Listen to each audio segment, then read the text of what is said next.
Good afternoon, everybody. Thank you all for joining us today. We'll be beginning in a minute. Welcome to our second Qahwa and Kalam talk for the semester. It's my great pleasure to be introducing our speaker today, Dr. Katherine Blouin, Associate Professor of Ancient History at the University of Toronto. Her work centers on the socioeconomic and environmental history with a focus on Rome and Egypt, as well as on the ethics and decolonial entailments of antiquity-related fields. She's the author of the book Triangular Landscapes, Environment, Society, and the State in the Nile Delta under Roman Rule, and the editor of the volume The Nile Delta, Histories from Antiquity to the Modern Period, and the co-editor of the Routledge Handbook of Classics, Colonialism, and Post-Colonial Theory. She's also the co-founder and editor of Everyday Orientalism. She's been very active the past year using her academic platform and pedagogy to speak up against Zionist rhetoric and the academic lies they propagate. Please join me in welcoming Dr. Blouin.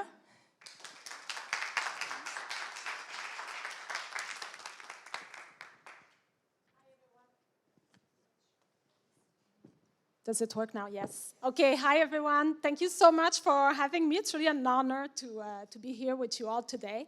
And a special thank you to Noha and everyone in the department for the kind invitation. So I'm going to start my lecture by saying a few words on where I'm coming from, kind of literally. So I'm a 12th generation French settler whose ancestors migrated from Western France in the 1660s. The first migrant with my family name, Blouin, which was Blouin at the time, left Charente-Maritime, and 3 years after his arrival, he got granted a plot of land on an island that is right before the St. Lawrence River widens. It's called Ile d'Orléans now. And my family is actually still there. They still have farms there. So I'm in kind of a family of fellahin in a way, if you want. But fellahin settlers in North America. So as a French Canadian, I'm part of a population that has colonized North America, but we've also been colonized by the British. So I consider myself let's say, a subject within the British Empire, given we're still in the Commonwealth. For almost 20 years now, I've been working at the University of Toronto, which is kind of the royalist hub of Canada.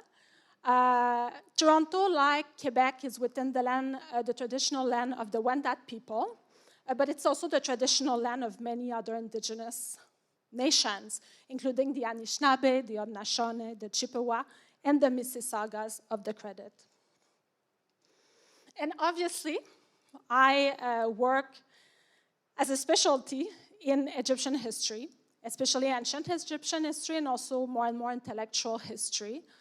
So in a way, my trajectory, both personal and professional, has all been unfolding within the umbrella of British imperialism. And so this is where I'm coming from to you today with my talk. So there will be two sections to the talk. Each corresponds to a section of the title. So I'm going to start by sharing with you some information about the solidarities, the long-lasting solidarity ties that unite Indigenous peoples in North America with the Palestinians. And then I'm going to end by sharing a few thoughts on what my experience and the experience of other historians in North America has been this past year as we saw the second Nakba unfold. And I'm going to end with sharing some of the ways that I've been some of the strategies I've been implementing to try to be of service, let's say. Okay, so let's start with this relationship between Turtle Island, which is how many Indigenous peoples in North America called North America, and Palestine. So all the graffiti and banner pictures, unless stated otherwise, are the ones I've been taking over the past year across the country and essentially in Toronto. So for several Indigenous peoples, North America is an island. It's a turtle island. And this is tied to a creation myth that I don't have the time to share with you today. But it is very common. For other North American indigenous nations, Turtle Island represents the whole of creation, so the whole world. But when I use it in the talk, it refers to North America. So this is a very common way, at least in Canada, to refer to the continent. If you're interested to learn more, there's this website, nativeland.ca, that shows very interesting and decolonial maps of Turtle Island. So this one here that you see renders all the traditional territories of all the different indigenous peoples that are on the continent. You can also see I have a map of languages and a map of treaties as well. Okay? So 2 things I want to highlight. As you can see, there's a lot of overlapping, right? Which is not what we're used to with the Eurocentric, nation-state-based mapping. So right away, this is giving us a completely different relationship to the land. And if you look at the land of the treaties, you will notice that quite a lot of land is not governed by treaties between the nations and the Canadian or American states. So we call that unceded territory. For instance, British Columbia, Vancouver, on the west coast of Canada, almost all of it is unceded. So it's illegally occupied territories, okay? Rings a bell. So we have a structural similarity here. So in October of last year, basically less than a week after October 7, the Red Nation, which is an activist group gathering many indigenous people, they are based in the US, they issued a statement. And so I'm going to read part of this statement because I think it articulates well the structural relationships between Palestine and other settler colonies like Canada and the US. It should be clear to tribal leaders and all Native people that we are on a parallel path with Palestinian people struggling for land back and decolonization. Native nations and people face the same settler colonial violence that has descended upon our Palestinian relatives. 200 years of US federal Indian law forms the basis for the imperial foreign policy the US now uses to support Israel in its genocide of the Palestinians. Let us not forget that native water and land protectors have always been labeled as terrorists when defending our homelands from US colonial aggression. While the US government and its allies clamor to beat the drums of war and annihilation, we remain inspired by the steadfastness of the Palestinian people and committed to the righteous struggle for decolonization that Palestinians are waging in this moment. Our dreams of liberation are one and the same. So, in other words, it all boils down to imperialism, colonialism, more specifically British colonialism, I would say. And I include the US in that because I see them as an offshoot of the British Empire. And it thereby all goes back to who controls the land with everything it includes in terms of living and non-living beings. So I'm emphasizing this today because there's been a lot of conversation over the past year and even for a longer period of times. But this past year, we've seen a snowballing of repression in settler colonies outside of Palestine, including in Canada and in the US, including in universities, like my university, the University of Toronto. And while for some colleagues this is something surprising and disappointing, from a structural perspective, these types of repression make perfect sense because both contexts are settler colonial contexts. In one of the Red Nation podcasts, a guest mentioned how she went to visit Palestine several years ago, and on the way back, she kept crying. And she realized that she was crying because she saw in the Palestinian people what her people were before the genocide was almost complete, right? It's hard to have an estimate, but let's say at least 95% of the indigenous populations in the Americas have been exterminated through disease and genocide, right? So these are different stages of genocides, but they're orchestrated within a same European settler colonial framework. So what we're seeing now in terms of repression in Canada and elsewhere makes sense. We're just not able anymore to pretend like we are in different, more virtuous types of states, right, for those of us in Canada. Now, obviously, Indigenous peoples have known this all along. I'm giving you here an example. In 1976, a delegation from the PLO went to Vancouver, and it included Mahmoud Darwish. Mahmoud Darwish was notably hosted by the Stolo poet, orator, and activist and writer Lee Maracle, a phenomenal person who left us 2-3 years ago. And in 2015, Lee published a poem book in which there's a poem called Remembering Mahmoud, 1976. So I'm just going to read the 3 last paragraphs of the poem. It's December, Toronto. Gaza is on fire again.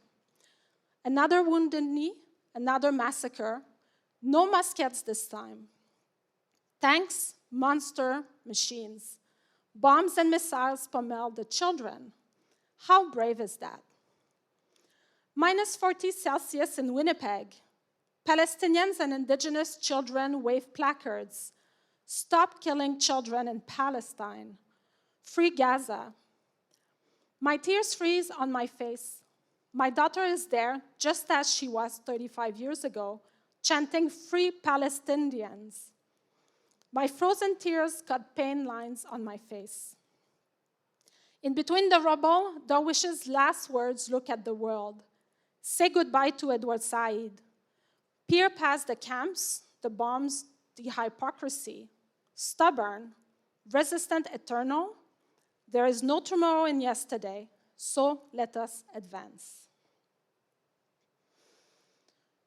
Fast forward to 2021, maybe this has made it to the news in Egypt as well. Hundreds upon hundreds of unmarked graves of killed Indigenous children were found on the ground of former residential schools in Canada. So in that context, literally a block from where I live, on a university that was at the time called Ryerson University, the statue of Egerton Ryerson was torn down by protesters. Egerton Ryerson is considered to be one of the architects of the residential school system in Canada. So I went, there was a vigil, and I went there after the statue fell. And I'm showing the picture today to you to highlight what was put around Ryerson's neck, a keffiyeh, right? And here you have this is the Mohawk Confederation warrior flag. So these connections run deep.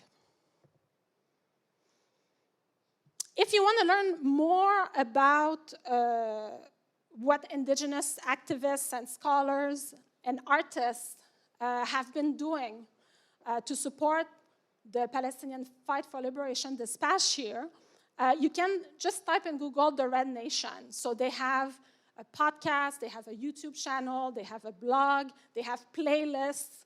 And there's also a very important Indigenous solidarity with Palestine statement dating from last October, so almost to the day a year ago. And Nick Estes, if you're on Twitter, is a great colleague to follow as well.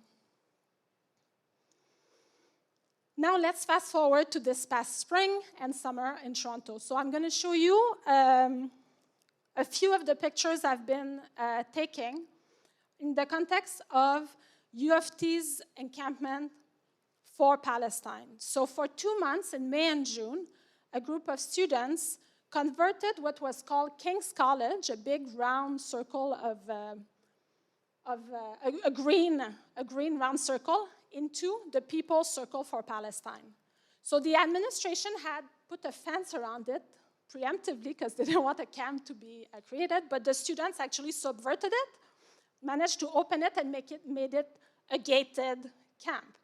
And so I've been documenting a lot of, let's say, the written and pictorial manifestations of solidarities that sprouted out of that camp. So the fence was turned into really a canvas. And as the 2 months of the camp unfolded, what was on the canvas would shift and change. So being a historian, I realized I really like to make archives, so I took really a lot of pictures. Today I'm going to focus on those, on what I've pictured that emphasizes these indigenous connections from Turtle Island to Palestine. On the left-hand side, this is part of I took that in a march that was on Canada Day, July 1st. It's Canada's national holiday. But every day, the indigenous people in Canada do a counter-protest to protest the ongoing state of oppression, right? So, for instance, most of the First Nation communities don't have access to clean water.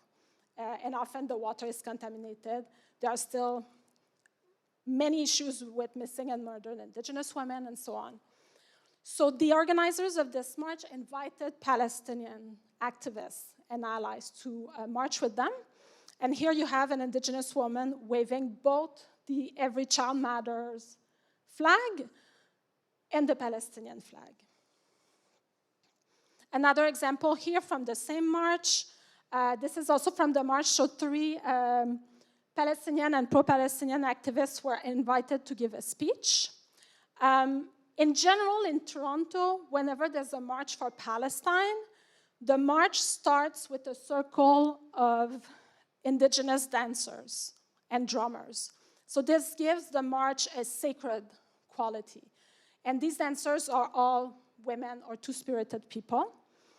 In the context of the camp, there were quite a lot of stickers and graffiti and art pieces that emphasized these Turtle Island to Palestine connection and the idea that in both scenarios, the core of the issue is the land. So the core solution is to give the land back. Thus the slogan, land back, which is also very common in Canada.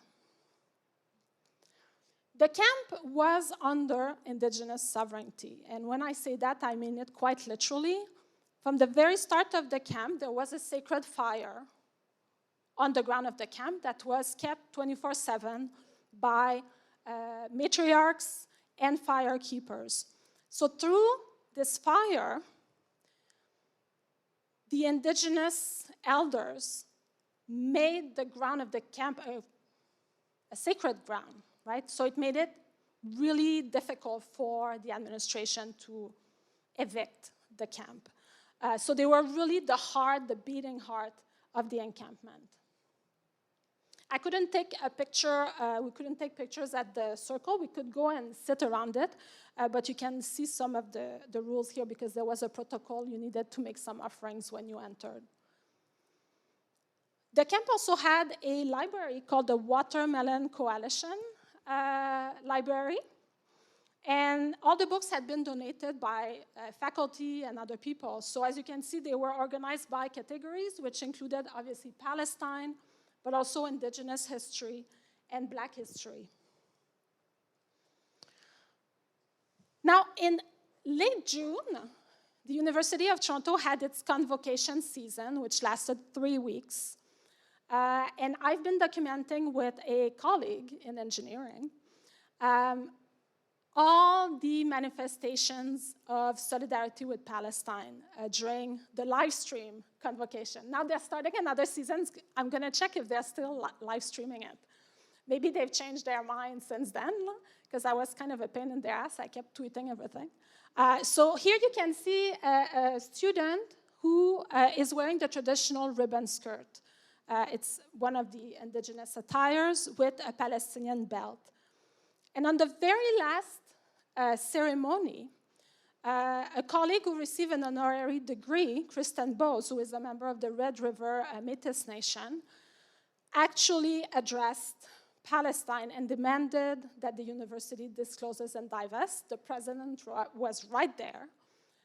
And I find it extremely powerful and telling that of all the people who got honorary degrees, as the camp was literally outside the convocation hall, the only person who said a thing was an Indigenous colleague. Okay, so now I'm going to move to the second part of the talk, which is doing history in a time of genocide. Now, right off the bat, I should emphasize that I'm obviously focusing on Palestine today, but I'm very well aware that there are other genocides unfolding, including in Sudan. And also that genocide is a process, not an event, right? So even in the case of Palestine, I also want to acknowledge that it's been ongoing for almost 80 years now. But I'm going to focus on what it's meant for me and other colleagues in North America to be historians in this particular moment. Last week, I asked a question to my Facebook quote-unquote friends and to people on Twitter. So what does it mean for you to teach or research history right now? And here are some of the responses I got. It's incredibly depressing and frustrating.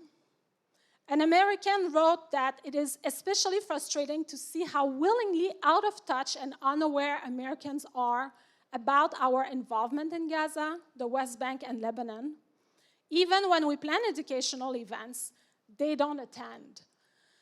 Someone else was sarcastic and answered, making sure to ignore that there is a genocide going on and using history as a bubble with no connection with the present, or even worse, using it as a claim that today's genocide perpetrators have always been and will always be the nice guys. Another colleague said that they confronted and they emphasized that for them, it includes not only Palestine, but also Sudan, which has been much more invisibilized. And they hypothesize that it's because Sudan is in Africa, which I would agree with. And the last one at the bottom, this person said, I have always thought from the perspective that the reason we study history is to understand the human condition better for the purposes of changing how we act today. Otherwise, what's the point? So I would agree with pretty much all of these colleagues. Now, obviously, this is a biased sample because most of my historian colleagues did not comment or say anything, either because they didn't see it or because they'd rather not to for a whole array of possible reasons. But it kind of summarizes a bit how I've been feeling, especially as a white settler tenured professor this past year. I consider we have a particular responsibility right now, and most of the people are just not rising up to the occasion. So for me, it's been quite frustrating to witness the utter failures of so many of my colleagues. And let's say all these signs kind of sum up how I've been feeling and what I've been thinking. This is a tweet from my colleague and friend, Clelia Rodriguez, who's an Afro-Indigenous woman from El Salvador. So she wrote a book called Decolonizing Academia a few years ago. And last week, she tweeted this. Please put an X on the title of my book, because she thinks, and she says, and I think she's right to say, that decolonization is dead. There is a very famous, within the nerdy niche, article called Decolonization is Not a Metaphor by Eve Tuck and Andrew K. Yang. And this article really emphasizes how, while many people use decolonization in kind of in a metaphorical way, the ultimate point is to give back the land. So what we've been seeing this past year is really the glaring exposure of academia's investment in settler colonialism in North America. So although, you know, the president has been giving a speech a few weeks ago with his orange T-shirt, and they had this Indigenous circle inaugurated right next to the camp at the start of term. This is a performance. Bottom line is they are still colonial institutions, and they have not, quote unquote, decolonized. So what has been my answer to this, and I really welcome if anyone else wants to share during the Q&A. For me, history is a moral duty. So I don't see history as something that you do just in a vacuum. This whole Enlightenment myth of objectivity and detachment, to me, is a form of colonial subjectivity. I think that histories matter, and it's been very interesting for me to see what stories are told, and thereby which stories are being occluded, right, or sidelined, and who gatekeep the mechanism through which we can put our stories out there and reach people. And once again, as a white tenured academic working in Canada, I feel like it really is a duty for us to speak. Most of the people who've been speaking up in North America are junior colleagues, essentially racialized colleagues and students. So they are the ones who are the most vulnerable, while the rest is just sitting there quietly doing nothing. I've prepared a little handout. If you're interested, you can use the square code. There is a list of initiatives I've been involved in this past year, both in terms of building archives of accountability regarding antiquity fields, how they've reacted or not reacted to the genocide, my university, and also Orientalist coverage of the beginning of the assault last fall. And I've also been using public-facing scholarship to build community with the colleagues who are also wishing to be involved, and also create some easily accessible material for non-experts. So these are a few examples. I'll just mention in conclusion that we've organized a panel last January in solidarity with Palestine, with the Critical Ancient World Studies Collective.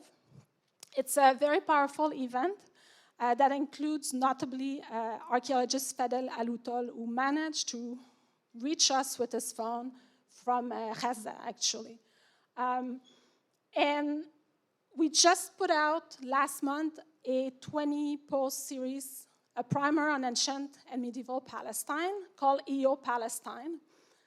It's a series of posts that aim to take the space that Zionists have been really occupying in the realm of ancient Palestinian history and medieval history as well. So as an ancient historian and archaeologist, it's been really frustrating to see how much has been left out to serve the Zionist weaponization of history and heritage.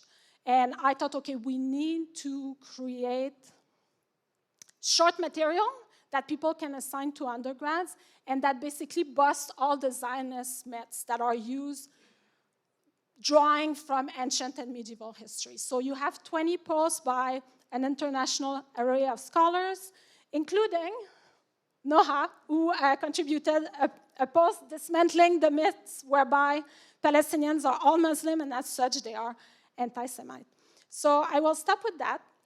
If you have any question or want to share anything, I'll be more than happy to have this chat. Thank you.